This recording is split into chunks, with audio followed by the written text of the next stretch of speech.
Hello, this is Brian at the Weather Service in Topeka, and this is a winter weather briefing regarding the potential for a winter storm this weekend. This briefing was created on December 20th at 2 p.m. Our information here at the Weather Service is coming into line, indicating that a mix of moderate to heavy snow, sleet, and even some freezing rain will impact the area beginning late tonight and lasting through Saturday into early Sunday morning. It will eventually change to all snow late in the day on Saturday.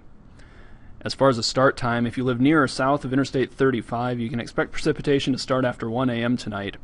Now, if you go a little farther north, but still south of the Turnpike, so from Emporia, Topeka, Lawrence, and south, you may see precipitation as early as 6 a.m. on Saturday. For the remainder of the area north of the Turnpike, you may not see precipitation until around noon on Saturday.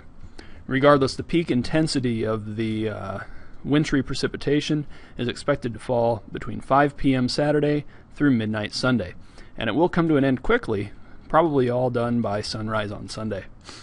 Here's a map of the expected snowfall accumulations. Notice the potential for a broad band of 4 to 7 inches of snow in the red shaded area. Within that band, the most likely area to see the heavier amounts, the 6 or more inches, seems to extend from Council Grove and Emporia up through Topeka and Lawrence, and then into parts of Jefferson County and northeast from there. We do expect a pretty sharp cutoff on the northwest edge of the system, where we could have 2 to 4 inches in the Abilene and Marysville areas, and perhaps only a trace to as much as 2 inches out around Concordia.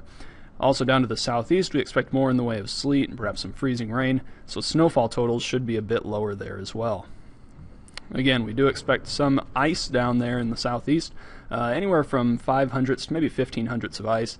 Typically not enough to cause significant power line issues, but definitely enough to cause slick roadways. Farther north, up along the Turnpike and those areas, you could see some very light icing, again perhaps enough to cause some slick roads, but not a whole lot of accumulation, more in the way of snow up there.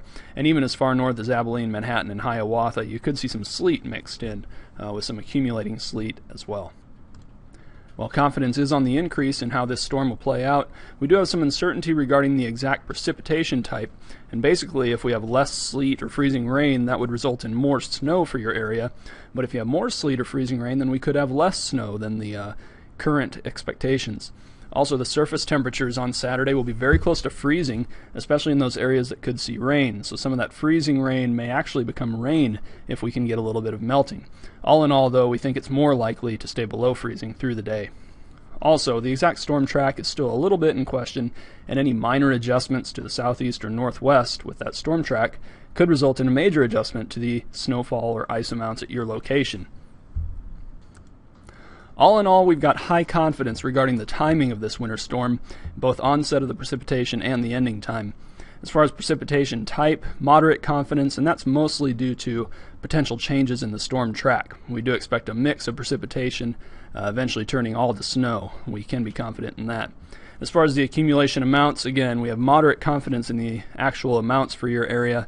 The main questions lie in how sharp the cutoff will be to the northwest, and if there will be any alterations needed due to mixed precipitation changing with the sleet and freezing rain. Even in the areas that only see a little bit of freezing rain, it will likely fall before any snow and directly on cold roadways, so you could see some early icing in the precipitation period, could cause slick roads.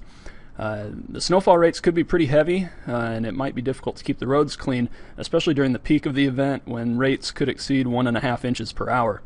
We'll see some minor blowing snow impacts, reduced visibility, maybe some minor drifting, but the peak wind gusts should top out around 15 to 20 miles per hour. Definitely not the strongest wind we've ever seen here in Kansas. And with the lower freezing rain expectations, it seems that impacts to power grid would be unlikely, although the snow will be wet, so it could stick to some tree branches and cause some limbs to come down. You never know. This has been a weather briefing provided at 2 p.m. on Friday concerning the winter weather for the weekend. Please stay tuned to weather.gov/Topeka, Facebook or Twitter, or your local media outlet for the latest in the information regarding this winter storm.